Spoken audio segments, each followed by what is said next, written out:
Hello tout le monde, alors aujourd'hui je reviens avec une nouvelle vidéo, je tourne le matin donc avec mon petit thé et je te présente mes recommandations pour l'été 2023. Donc c'est que des lectures que j'ai lues, donc j'essaierai de te mettre les chroniques en barre d'infos, comme ça tu pourras aller les lire si tu veux une chronique complète. Donc j'ai sélectionné 10 romans que je trouve parfaits pour l'été, alors c'est parti. Donc le premier, il s'agit de Ce qu'il reste de nous d'Erika Boyer. En voici le résumé.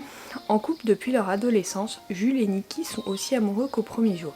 Et ils s'imaginent pas l'un sans l'autre. Pourtant, une pièce de puzzle manque et son absence est de plus en plus dure à supporter. Jules ne veut plus rien avoir avec les siens, ses origines gitanes. Il les a effacées. Niki a gommé l'idée de trouver un jour son autre moitié. La femme qui manque à sa vie ne restera qu'un rêve. Pour le bien de leur couple, pour le bonheur de l'autre, ils ont tiré un trait sur un morceau de ce qu'ils sont, quitte à ne plus savoir ce qu'il reste d'eux, jusqu'à Santana. Un jour, cette femme débarque, appareil photo à la main, anecdote artistique au bord des lèvres, de l'amour à revendre, une histoire à partager et en elle, l'envie que Jules et Niki réalisent tous leurs rêves et soient enfin pleinement heureux. Mais tout ce qu'elle est et tout ce qu'elle offre pourrait aussi bien devenir un cauchemar pour ces trois êtres. Donc c'est une lecture, donc pas avec un couple à 2 personnes, mais un couple à 3 personnes. Jules et Niki, on les voit dans d'autres romans d'Erika Boyer. D'ailleurs, au début, on te le dit bien qu'il vaut mieux avoir lu Promesse tenue, l'encre du passé et Pile ou face. Cependant, je trouve qu'il est très rafraîchissant. Si tu ne connais pas l'auteur et si tu veux une lecture originale, franchement, je te dis fonce. Parce que l'auteur, bon, tu sais que je la suis depuis longtemps. À chaque histoire, on a quelque chose de très original, de très réconfortant, de très sympathique à découvrir, et celui-là ne fait pas exception, bien au contraire, il est sympathique et vraiment original. Je n'avais jamais lu de couple à 3 avant celui-là et franchement j'avais peur d'être un peu déçue, de pas trop savoir, de pas trop comprendre et tout ça, et franchement non, ça se lit bien. Après, le schéma de la romance classique est très présent. Niki et Jules, on sait que bon, c'est à tout jamais, mais avec Santana ça va être un schéma assez classique d'une romance, donc du coup c'est très réconfortant. Comme tu sais, moi c'est des lectures réconfortantes dans ce type de roman où le schéma est très classique, et c'est ce genre de roman que je te recommande pour l'été. Donc voilà, si tu ne connais pas l'auteur et si tu veux quelque chose d'original, ça tu peux foncer parce qu'il est vraiment sympathique. Ensuite on passe à une histoire de famille, il s'agit de Frangine d'Adèle Bréau. En voici le résumé. Mathilde, Violette et Louise sont sœurs. Depuis l'enfance, elles vivent leurs plus belles heures à la Garrigue, une bâtisse de que leurs parents ont achetée à Saint-Rémy de Provence. Tout les oppose et pourtant rien ne peut les séparer. Mathilde, éblouissante et dominatrice, Violette qui a grandi dans l'ombre de son aînée, et Louise la Benjamine née bien plus tard. Cet été, les frangines se réunissent dans la demeure familiale pour la première fois depuis le drame de l'année précédente. Entre petites exaspérations et révélations inattendues, ces retrouvailles vont bouleverser à jamais leur vie. Car les murs de la Garrigue, gardiens des secrets de 3 générations, ne les protégeront peut-être plus. Avec délicatesse et humour, Adèle Bréau nous plonge dans une histoire de famille qui pourrait être la nôtre et nous fait passer du rire au larmes. Ça fait longtemps que j'avais pas lu, je l'ai lu en début d'année, que j'avais pas lu de roman familial, mais j'aime beaucoup ça, et j'ai aussi la saga des 7 sœurs, d'ailleurs c'est dans ma pile à lire de cet été. Et franchement celui-là, il est vraiment sympathique au niveau de l'histoire de famille, c'est original, on sort un peu de la romance, mais je trouve que c'est des lectures qui vont bien avec l'été, surtout qu'il est sorti chez Le Livre de Poche, donc parfait pour emporter un peu partout, c'est comme d'ailleurs celui d'avant, c'est un poche. Donc c'est parfait à emporter partout, et je trouve que pour l'été c'est vraiment réconfortant comme lecture. Donc voilà, je te la recommande parce que c'est une lecture où j'ai passé un bon moment. En tout cas moi personnellement j'ai adoré ces 3 sœurs, et j'ai bien aimé découvrir leur histoire, découvrir ce qu'elles deviennent après le drame passé. En tout cas elles m'ont fait passer un bon moment de lecture, donc à lire. Ensuite on repart dans de la romance hyper détente, il s'agit de Sins série. Donc là je te présente le tome 1, mais tu peux lire les 3. Donc le tome 1, Last Resort de Kay Brookber. Alors c'est sur chaque tome est sur un frère, elle dit qu'on peut les lire indépendamment les uns des autres, sachant que si tu lis le premier, enfin voilà, les couples tu les retrouves pas vraiment dans l'histoire, mais tu les retrouves, enfin ils parlent de leur copine, donc du coup voilà, mais c'est pas spoilant du tout au niveau de l'histoire. Donc voici le résumé du premier tome.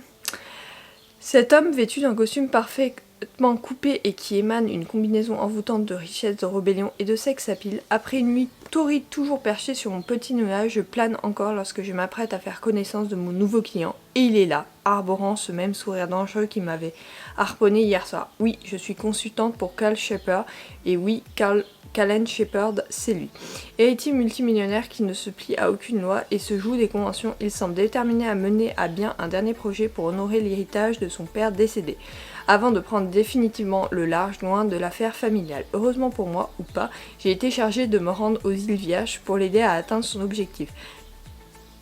Callahan ne voit pas d'inconvénient à enfreindre le règlement en vigueur dans sa société qui interdit les relations intimes, mais ce n'est pas mon cas. Les enjeux sont trop importants. Qu'est-ce qui pourrait bien partir en vrille lorsqu'on est obligé de travailler et de cohabiter avec un homme auquel on ne peut pas résister? Bon, c'est une romance hyper classique. La seule déception que j'ai avec ces tomes-là, c'est que la fin est 2 fois trop rapide pour moi. J'aimerais quelques chapitres supplémentaires pour vraiment quitter mes personnages avec plus de plaisir. Voilà. C'est juste ce qui m'a un peu frustrée dans toute la trilogie, d'ailleurs, les 3 tomes. Celui-là un peu moins que les autres, mais les 2 autres tomes, c'est vrai que la fin, j'étais là. Ah, mais c'est déjà la fin. Donc voilà, mais série bien sympathique pour l'été, surtout qu'à chaque fois ça parle d'hôtel et de tourisme, donc voilà, on voit bien, hein, c'est un hôtel sous pilotis pour le tome 1. Donc voilà, c'est vraiment le roman parfait pour l'été, ça fait voyager, ça fait tout ce que tu veux en tout cas, pour se détendre sans prise de tête. Par contre c'est une lecture qui se lit, genre moi en une soir, ça je le dévore et puis c'est fini. Hein. Donc voilà, c'est pas une lecture que tu vas profiter sur le long terme, mais c'est une lecture que je te recommande parce que moi j'ai apprécié les lire, voilà. Et puis tu sais que j'aime beaucoup l'auteur, après c'est pas le meilleur enfin c'est pas la meilleure trilogie, hein. Driven restera au-dessus de tout, mais voilà, c'est sympathique. Ensuite, on repart sur une saga un peu plus longue et je vais te présenter Virgin Rivers, le tome 1 et 2 de Robbie Kerr. Que diriez-vous d'un changement d'horizon, d'un dépaysement total? Destination, une petite ville du nord de la Californie, un endroit pittoresque avec des habitants chaleureux et attachants. Vous croiserez Melinda, qui vient juste de s'y installer comme infirmière avec quelques projets. Si vous prolongez votre séjour, allez déjeuner dans le restaurant où Vic, un ancien marine, travaille. Il vous racontera pourquoi il a décidé de poser ses vasies au pied de ces montagnes. Et bien d'autres personnages hauts en couleur. Bienvenue à Virgin River. Donc c'est une saga qui a été adaptée sur Netflix, je n'ai pas du tout vu la série sur Netflix, je commence par les bouquins, donc j'ai lu que les 2 premiers tomes, mais c'est une histoire un peu de famille, avec des personnages que l'on découvre, qu'on apprend à connaître. Et moi j'ai beaucoup aimé, je trouvais ça intéressant et les paysages, les personnages et tout, c'est rafraîchissant, je sais pas, c'est une lecture qui me fait penser à l'été, c'est une lecture réconfortante, c'est une lecture où on va avoir du familial, de la romance et tout ça. Vraiment c'est une lecture pleine de découvertes et pleine de choses particulières. Certes je n'ai toujours pas lu le tome 3 et le tome 4, ni le tome 4 et le tome 1, bon j'ai pas continué la saga, mais il faut que je la continue parce que j'aime beaucoup et c'est vrai que j'ai jamais eu, en fait les trouver en rayonnage en ce moment c'est compliqué, je les trouve pas toujours, donc c'est pour ça que je n'ai pas continué, mais tout simplement c'est une lecture que je veux que te recommander. En tout cas moi j'ai passé un bon séjour à Virgin River, donc je peux que te recommander. Après, tous mes avis complets sont en barre d'infos, comme ça tu as tous les résumés, tout ça, les publications. Alors après, c'est une petite pavasse, mais il faut savoir qu'il y a les 2 tomes dedans, donc je sais, voilà, ça coupe là, donc ça fait 2 tomes comme ça, donc ça te permet de prendre un livre et d'en avoir 2 dans ta valise si tu pars en vacances. Ensuite, on part sur une romance beaucoup plus émouvante. Il s'agit de Compass, le tome 1, Tempête du Sud de Brittany, c'est chéri. Bon, je te présente que le tome 1, mais tu peux lire les 4, ils sont géniaux. Je voulais tout simplement m'enfuir. Jamais je ne serais attendue à lui tomber dans les bras. Laissant derrière moi un mariage sans amour, je partis m'installer dans une petite ville du sud avec l'intention de prendre un nouveau départ. C'était compté sans l'attraction inattendue qu'allait exercer sur moi le mouton noir de la ville. Il disait que lui était perturbé, froid, un homme au lourd passé. Pourtant, ce que personne ne semble voir chez Jack, c'était cet éclat de lumière dans son regard, ses élans de gentillesse, la façon qu'il a de me sourire et de même me faire rire. Patient devant mes accès de tristesse, il approcha mes cicatrices avec douceur. Il fut le calme opposé à ma tempête. Mais lorsque nos passés respectifs reviennent hanter Notre présent nous prime considérablement nous prime conscience que les histoires d'amour ne se terminent pas toujours comme nous l'espérions. Parfois, on se retrouve seul au milieu des dégâts provoqués par la tempête.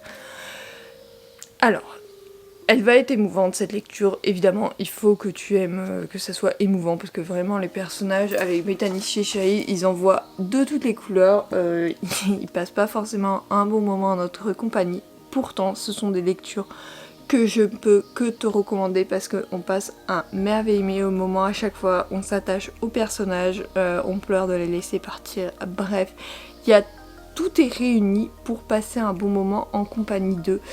Vraiment, je ne peux que te recommander cette lecture. Moi, je m'attendais pas à apprécier autant.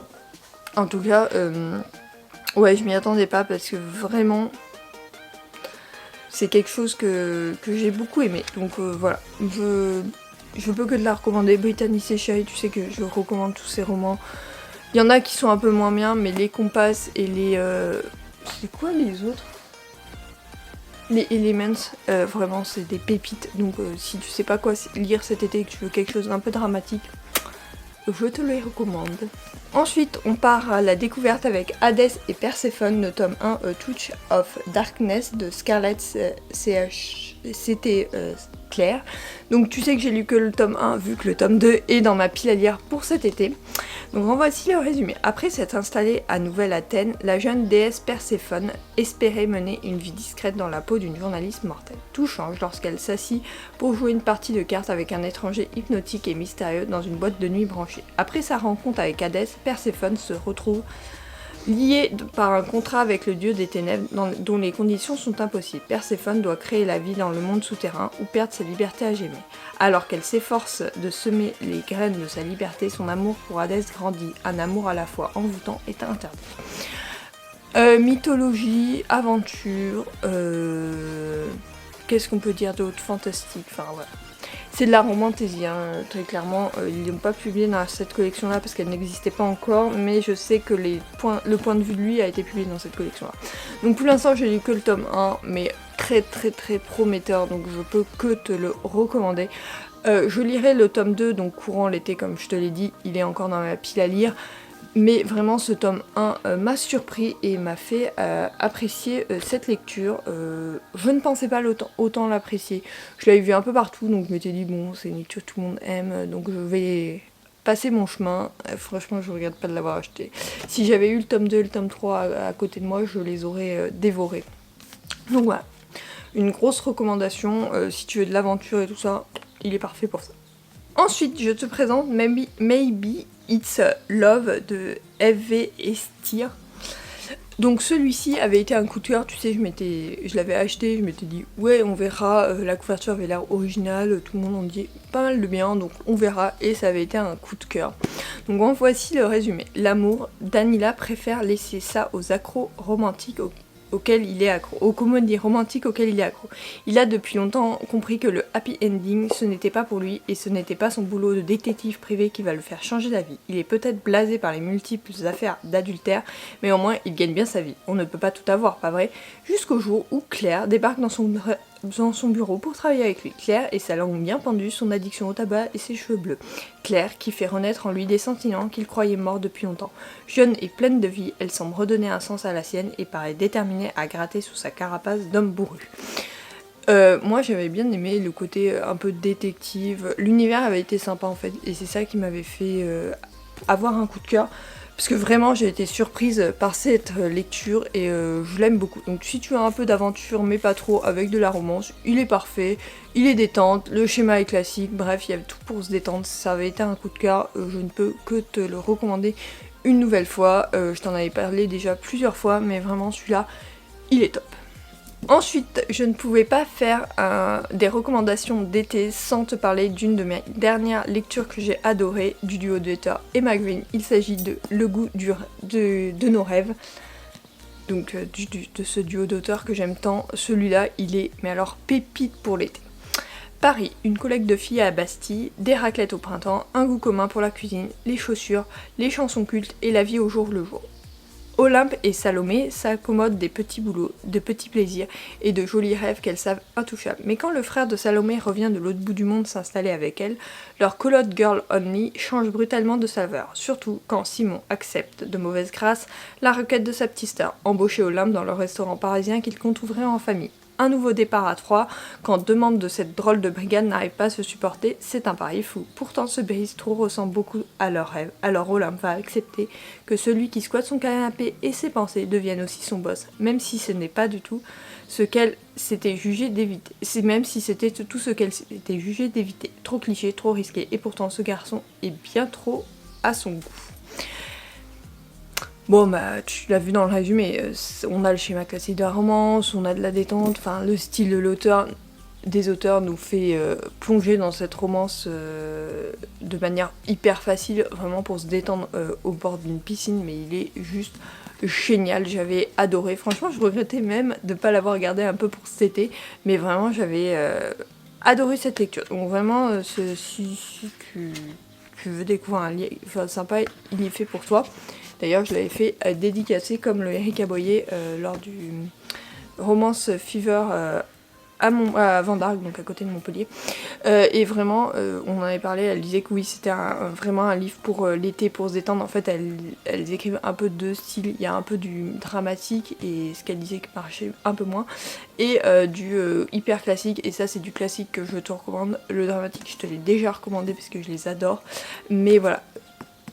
Je ne peux que te la recommander, et si tu ne sais pas quoi lire cet été et que tu veux de la romance détente, tu peux te tourner sur tous les magazines, tu vas prendre du plaisir. Après lis les résumés parce qu'il y en a qui sont un peu différents des autres, mais celui-là c'est leur dernier, il est génial.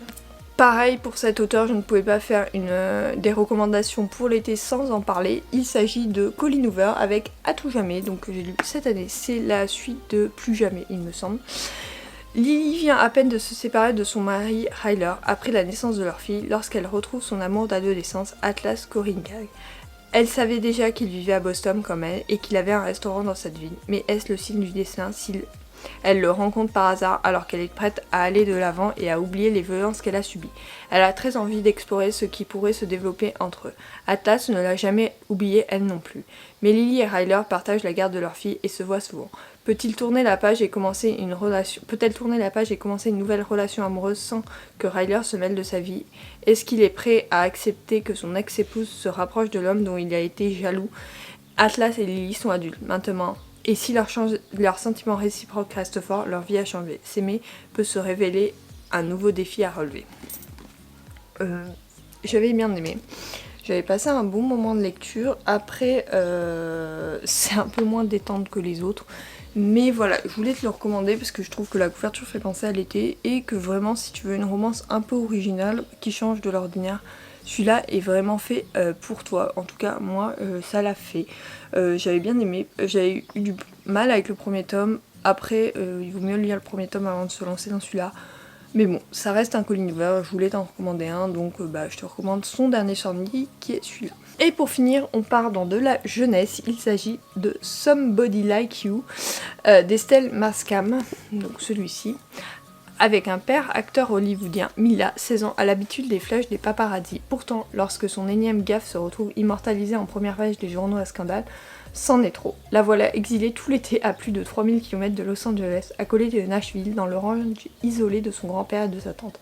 Mila est furieuse et n'hésite pas à le faire savoir à tout le monde, en particulier à Blake, le fils du maire qui l'agace prodigieusement.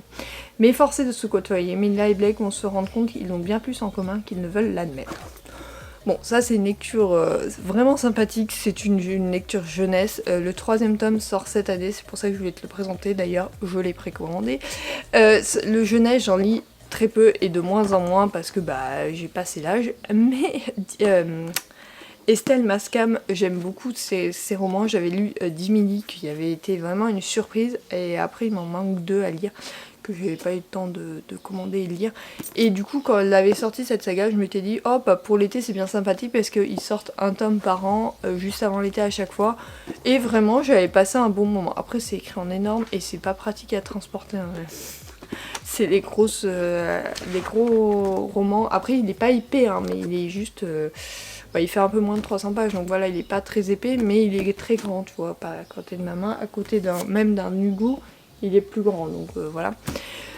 Après, ça reste des lectures vraiment sympathiques. J'ai apprécié en tout cas ma lecture et je te la recommande. Voilà, c'est pour se détendre sans prise de tête. C'est un peu plus jeunesse, donc ça s'adapte pas à tout le monde. Si t'aimes pas la jeunesse, passe ton chemin.